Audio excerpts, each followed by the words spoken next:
So in the last video we were talking about the different elements, and we also talked about the idea of a valence shell and the electron distribution as shown in the Bohr model of the atom. Now what we're going to do in this video is we're going to pick some of these elements of the periodic table. We're going to do a Bohr model for them so that you can learn about how electrons are distributed in the different layers of the atom and how that helps determine the physical and chemical properties of the elements. So let's go with that. Now, for the purpose of these, I'm actually going to be excluding the nucleus.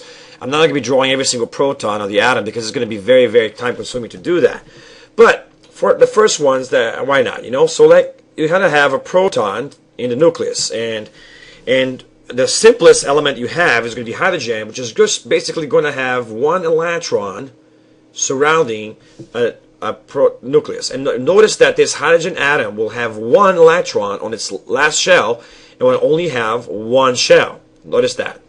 Then you're going to have the helium atom, and the helium atom is going to have two protons, and more often than not it's going to have at least two neutrons there as well to kind of separate those protons. And then it's going to have two electrons orbiting around on the outside, also on that very first layer, which is called our K layer, or layer number 1. Now because layer number 1 only has two electrons, it doesn't need a second subshell, and it only has one orbital, which is orbital S. And you see that this orbital will take two electrons because one can spin upwards and the other one can spin downwards, and you can fit those two electrons in that first shell, and you only need one subshell for layer 1. Now let's go back to our periodic table and actually see a pattern here. Notice that the periodic table, on the very first column, on the first row, you have a hydrogen. It has one layer and one electron on this last layer. Then you have helium with one layer but two electrons on this last layer. And helium is going to be the only exception in the entire periodic table that's not going to obey the rule we're going to be talking about. It's only got two electrons in this last layer, but it's put on the last row because it's got a complete shell. By the time you get to helium, our first layer is completed. You cannot put any more electrons on that layer. Now, if you were to try to put another electron, you would have to start a new layer.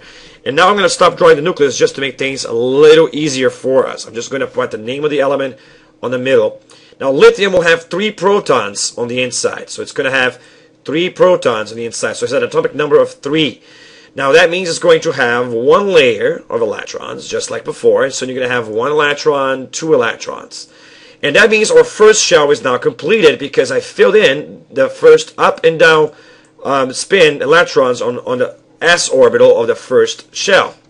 So I'm not going to have to start the next shell. But remember, level 1 can only take one shell. And so I'm done with level 1. So now I'm going to start level 2. So I start level 2, the second level of the atom. Now notice how interesting is that lithium is in the second period of the periodic table, and it has two shells.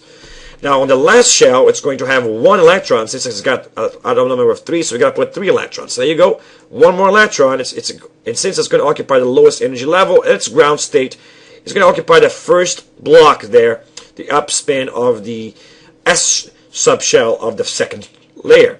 So we're on level K now, and that's lithium. Now notice that lithium, again, is going to be in our first column, and it has one electron on the last column, and it's on the second row, and it has two rows. So that's interesting. Now let's do beryllium with 4. Beryllium with 4. Now beryllium will have an atomic number of 4, which means it has 4 protons in the nucleus and 4 electrons on the outside. So again, according to the Bohr model, we're going to have 2 electrons on our first shell, but that fills in our first level, or level K, which can only take 2 electrons. So we got to start level 2 to fill out the rest of the electrons. And on level 2, it can fit up to 8 electrons. Shouldn't be a problem for beryllium since it only has 2 more to be fitted. So we have a total of 4, and that's it. Now, at the time beryllium is completed, we have 4 total electrons, and we completed the S orbital of the second shell. So that means now we have the subshell, the first subshell of level 2 completed. And that's kind of how beryllium looks like. And notice again, look at the pattern of periodic table. You're going to have, notice again, the pattern of periodic table. You're going to have beryllium in the second column, and it has 2 electrons on the last shell. And it's going to be on the second row, and it has 2 shells. So that's interesting how the pattern of periodic table is looking like. Now let's skip a little bit and go all the way to carbon over here, number 6. Now notice that on the right side of the periodic table, you have some information there. It says 2 and then 4. That's actually giving information about the electron arrangement, and that's what we're going to do right now. But carbon has 6 protons. Because it has 6 protons, it's going to have 6 electrons on its natural state. So carbon, 6 electrons in its natural state. The first layer, layer K, is going to be filled in, like usual, with 2 electrons. And then we're going to start the next layer, which is the sublayer L. Now, sublayer L can take up to 8 electrons. So it shouldn't be a problem for carbon since it only has 4 more to be fitted here. So we're going to put 1, 2, and there you go. Now, the first level is being completed just like beryllium. So the first subshell of that layer is now completed. And I have to move on to the next subshell, which is the p subshells. Now, the p subshells have 3 orbitals each, and they can fit up to 6 electrons. So now it shouldn't be a problem. I should be able to fit them just fine. So I put 1, 2, and there you go. We fit them in just fine. That's the carbon atom. And notice how the carbon atom will have electrons spaced out so they will avoid each other. 2 is going to be on the S shell, and 2 will be in the p shell, fulfilling the first orbitals of the p shell, and that's kind of how it goes. Now you see how that actually orients itself, and notice that carbon will have 4 electrons on its left shell, and it has 2 shells. Now if you go back to the periodic table, you will see again that carbon is on the row 2, and it's on the column 1, 2, 3, 4, if you ignore the middle here. When you're doing this, when you're using the periodic table to predict the number of valence electrons, do not look at the transition elements or the lanthanide and actinide series. They have variable variance, and they do not obey this particular rule we're talking about here. But some periodic tables like this one will actually give you information about the electron arrangement of those elements. But as you can see, they have variable variance. But we're talking about the valence of the other kinds of elements, which are found on columns 1A, 2, and then the old nomenclature, basically, which actually is like this. Columns 1A, column 2A, and this is going to be column 3A, and this is going to be column 4A, and 5A, and 6A, and 7A, and 8A. And then the columns in the middle are going to be called the B columns. And by the way, the column 2B is actually here, because the lanthanide series and the actinide series are actually supposed to fit in between. They just do this to actually compress the periodic table. Later on in the lecture series, I'll show you how this actually looks on one very wide periodic table. So this will actually be column much more than that. But either way, this old nomenclature system helps you see the valence electrons. So if you cut it like that, and you remember the carbon is in the 4th column of the regular ones, you realize, whoa, wait a second, it's on the 4th column and it's got 4 on the slat shell. So notice how interesting that is. Now let's pick another one. Let's do fluorine over here. And fluorine has 9 protons, so that means it's going to have 9 electrons. And so just like before, we'll start with the first level, level K, where we'll actually have 2 electrons. And I'm going to color the electrons in green just so we can see them. We have 2 electrons in the first shell, and that will complete the first shell, which only has 1 subshell or 1 orbital. Then you start the second shell, or the K, or the L shell, which can take up to 8 electrons. 2 of those electrons will be in the first subshell, or the S orbitals, and which is only 1 in this case, and it can take up to 2 electrons, 1 with each spin. And then you're also going to get the p orbitals, which are going to be 3 p orbitals with 2 electrons each. I can take up to 6 electrons, but we already put 4, so we need 5 more to complete the fluorine. So you got 5 more, and that's almost completed there. So 1, 2, 3, 4, 5, 6, 7, 8, 9. So there we go. We put all of our electrons, 2 in the first layer, 7 in the second layer. But remember that this second layer is actually split into 2 subshells, the S and the P subshell. The S shell has 1 orbital, which fits 2 electrons each, and then the P subshell has 3 orbitals, which fits 2 electrons each, or 6 electrons total.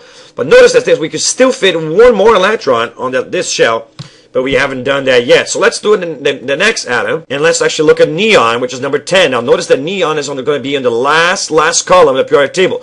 By the way, look at fluorine. Fluorine was in the column 7. All right, and in column 7 or 17, we ignore the first decimal. Remember, that's when you do the old nomenclature. So column 7, he had 7 electrons on his last shell, and he had 2 shells.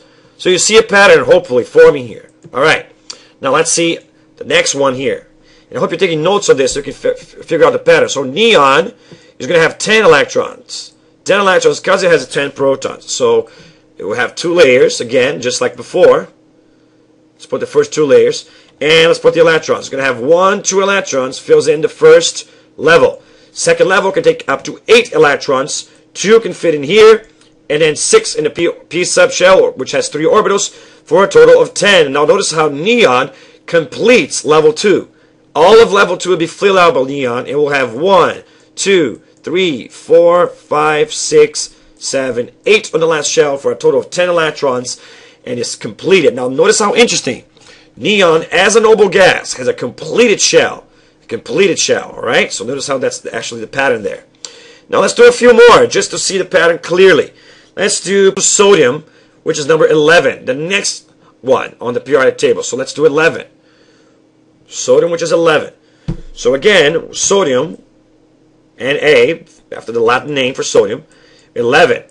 So it will have 1 shell, and let's put those 2 electrons there, 1, 2. That fulfills the first subshell, first orbital, so forth. Now, we're going to do a second shell. Remember, you can put up to 8 on this shell.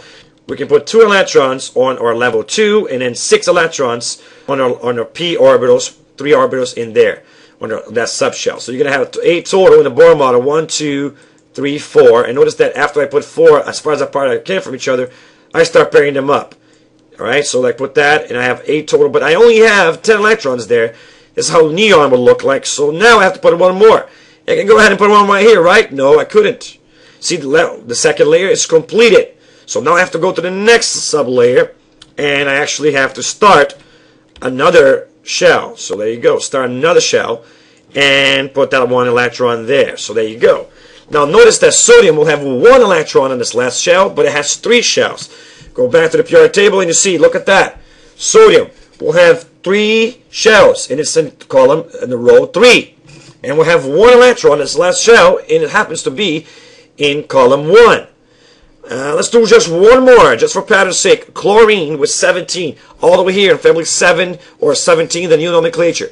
Now, before we actually do it, let's predict this. It's on row 3. So how many shells do you think it's going to have? Well, if it's on row 3, and so far the row has told us the number of shells it has, I think it's going to have 3 shells. And what about the number of electrons in the last shell? Let's go to row 17. Remember, you delete the decimal so that you can actually see how many it has. So that's column 7 on the old nomenclature. I think it's going to be 7 electrons in the last shell. Let's take a look at that and see how it actually looks like. So chloramine was 17 total of electrons. And like we thought, it was going to have 3 shells. So let me just go ahead and draw those 3 shells and see if that's going to be enough. So I draw the 3 shells and I put electrons. 1, 2 electrons. Filled in the first layers, first shell. Shell K, we can take 2 plus 6 for a total of 10 by now. So let's go 1, 2, 3, 4, 5, 6, 7, 8, 9, 10. But I still have 7 to put, so I have to put 7 more in here. So I'm going to start occupying the next layers, and there you go. I'm going to occupy the 3s layer with 2. Then I go over here with the 3p layer, and I can put 6 more. And now I'm going to have almost a completed shell. You see, you're going to have the 2 plus 6. That's going to be 8 more electrons. But since I only need 7 electrons, that shouldn't be a problem. I should be able to stop before I actually get to that point, and I should be able to put just 5 more on the layer P here. So there you go. Let's go 1, 2, 3, 4, 5, 6, 7 electrons more. But remember that this particular layer can take up to 18 electrons, since we're talking about our 3rd subshell. But what actually characterizes this as an incomplete electron shell is the fact that it has an orbital which is not completed on the p orbital is not completed. Alright, but if I had done the next element, which is argon, which had 18 electrons, I would actually put 1 more electron and it would complete the p subshell with 6, and it will look completed again. So you see, this is the pattern that you see in the periodic table. We're going to revisit this pattern on the next video and talk about how that can help us understand the way they actually act in the periodic table.